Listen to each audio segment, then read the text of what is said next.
এই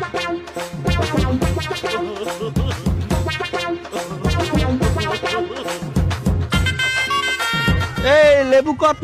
কত ক্যারেটের লেবু নেবেন? ক্যারেট মানে? ক্যারেট বোঝেন না? এই যে 22 ক্যারেট, এই যে 20 ক্যারেট, এই যে 21 ক্যারেট, 24 ক্যারেট, কোনটা লাগবে? কি লেবুর এত মূল্য হয়ে গেছে? আপনি লেবু সম্পর্কে জানেন না যে লেবুর দাম বাড়িয়ে গেছে? এটা আমার 18 ক্যারেটের কয়টা দেও আর দাম মনে হয় কম হইবে। কয় বড়ি? ভরি বড়ি মানে বোঝো না? একটু আগে এক লোকে লইয়ে গেছে 6 বড়ি 2 আনা 3 রত্তি। কি কর? হ্যাঁ, জমির দলিল বন্ধক তুই নিয়ে গেছে। আমার তো জমির দলিল নাই, তাই আমি কি করব?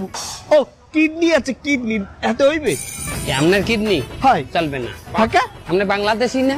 হ্যাঁ। বাংলাদেশি কিডনির মার্কেট খারাপ, দাম কম। বাজারে দাম নাই মানে? পাসপোর্টের দাম কম, তাই কিডনির দাম কম হইবে না? তা আমার শরীরে কি দাম আছে? আপনার এখন একটা জিনিসই মার্কেট প্রাইস ভালো আছে, হ্যাঁ এটা কি? আপনার নিজের গাছের লেবু। হ্যাঁ আমি লেবু কিনবো না স্যার। এই তুই এটা কি করলি? কাস্টমার খেলে দিলি কেন? তা কাস্টমার ফেরত দিব না, আইসে কিডনি লই, ও কিডনি চলবে? এই আমি যে 3 কোটি টাকার লেবু তুললাম, এ আমার বেচা লাগবে না?